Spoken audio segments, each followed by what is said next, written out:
This in no way meant patriotism and love of America as a country. Actually, let's play a game. I'm gonna tell you all the real symbolic cultural moments as a Boricua, including what this one was about, and I want you to tell me in the comments how many you got right. Now let's begin where it all started. We see the Jibaro, the traditional Puerto Rican countryman with the pava, the straw hat, saying, Qué rico es el latino. Hoy se ve!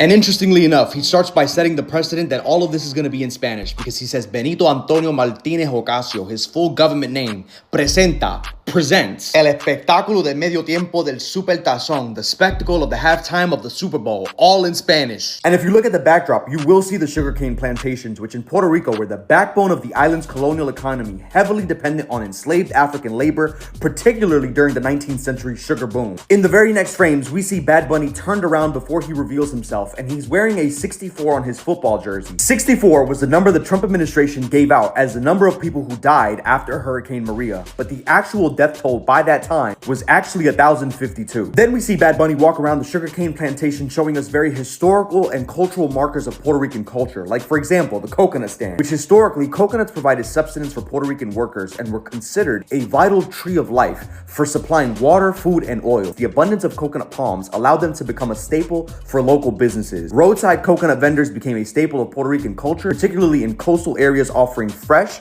chilled coconuts with the tops cut off. Then he walks by the table of father, uncles, and grandfathers playing dominoes, which in Puerto Rico, dominoes, or el dominó, is more than just a game. It is a cherished cultural staple, social ritual, and symbol of community that bridges generations together through strategy and storytelling. He then walks by badass Puerto Rican women doing construction, which represents badass Puerto Rican women who shouldn't be underestimated because they also do manual labor, like construction, very subversive to the patriarchy. Then he walks by a piragua cart. Now, piraguas are more than just a shaved ice dessert in Puerto Rico. They're actually a cultural icon, a symbol of nostalgia and a staple of island life. Brought to places like New York City during the Great Migration in the 1940s, piraguas symbolized the adaptability and endurance of Puerto Rican culture in new environments. But then we see him walk by a taco cart, but not just any taco cart. This is an actual taco cart in California called the Villas Taco Cart. The business owner, Victor, who started the business out of his grandmother's home kitchen 8 years ago, now has 3 locations around California. And this shows Bad Bunny has a commitment to supporting local small businesses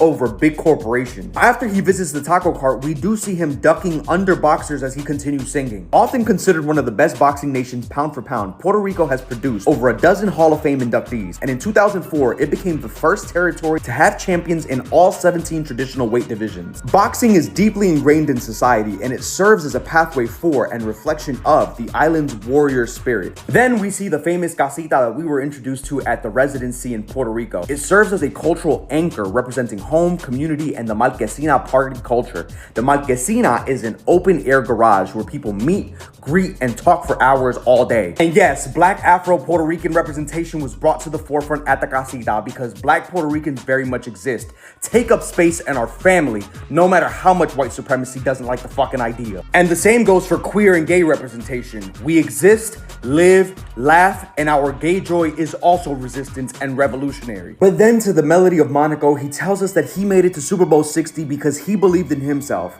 And then he reminds you, believe in yourself, because you will be able to achieve everything you want in life if you do so. From there, we go to the actual wedding that was real and officiated at the Super Bowl, which is iconic in and within itself, but is really about family and community and love. And then we reveal that Lady Gaga's in the motherfucking building, and not only in the building, but killed it. But this was also a culturally significant moment. Gaga is wearing a light blue dress, which is the correct kind of blue that goes onto the original Puerto Rican flag that people in Puerto Rico were killed and imprisoned for flying after the US passed La Ley de Mordaza, or the gag law of 1948. That light blue represents sovereignty and resistance. The current dark blue flag is supposed to resemble the blue on the American flag in support of furthering the aims of colonization supporting statehood. Gaga also accented her gown with a custom Flor de Maga corsage, official flower of Puerto Rico. After that, Bad Bunny falls back off of the building as a trust fall to signify the bond of trust built on community and familial support that is so integral in Puerto Rican culture,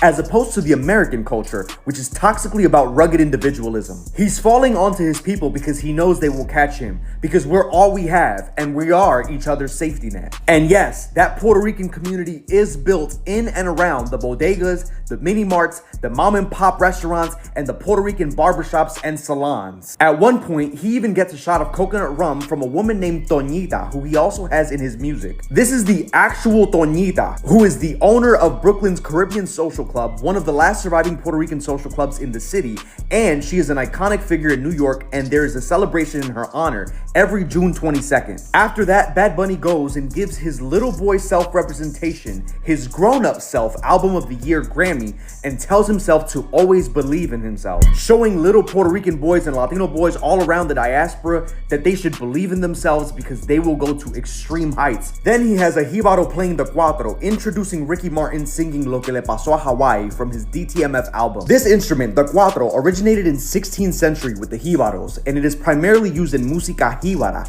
evoking traditional country life. It is a symbol of Puerto Rican soul, resilience, and identity, often used in folk music and increasingly in modern genres. And then you tie the history of that instrument to Ricky Martin singing Lo Que Pasó a Hawaii, which is Bad Bunny's song, warning that he doesn't want the US to do to Puerto Rico what they did to Hawaii. The song serves as a political anthem and warning to Puerto Rico, comparing the two islands' shared experiences of colonization, displacement, rampant gentrification, and over-tourism. And he's singing in the scene of Bad Bunny's album cover, which already represents the story of how Puerto Ricans get in community with each other, sitting outside in the famous plastic white chairs, except on the album cover, they're empty. Just like this chair is, because of gentrification and that displacement. And it's actually poetic that Ricky Martin is then interrupted his singing by exploding light posts behind him, with jibaros trying to fix them. Given the fact that Puerto Rico has a continually failing electric grid because the corrupt pro-statehood politicians do nothing about it. And it's interesting that you see the jibaros, the country folk, the common men and women are the ones trying to fix the problems themselves,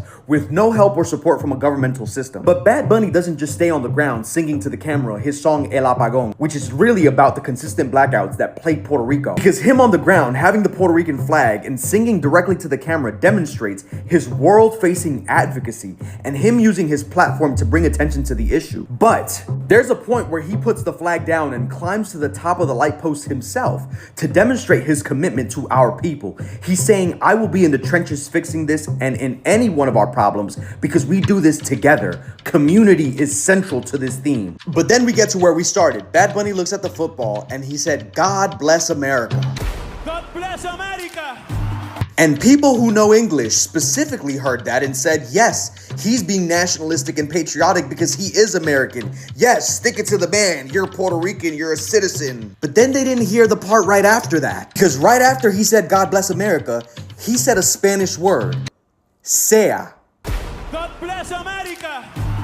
Sea Chile, Argentina. Sea is a Spanish word that means be it. So when he said, God bless America, sea, and then lists all the countries located in the continents of the Americas, plural, what he's saying is that when we talk about America, we have to decenter the United States. He begins by listing countries geographically under the equator to the top, from the continent of South America, stops at Mexico, shifts to the Caribbean, then all the way to the top of North America with US and then Canada, framing the Americas in a way that has never been done before in a very subversive and revolutionary way, and then ends by centering Puerto Rico. So what he's saying is that together we are America, including all of the countries historically marginalized and neglected. It was a fuck you to the United States.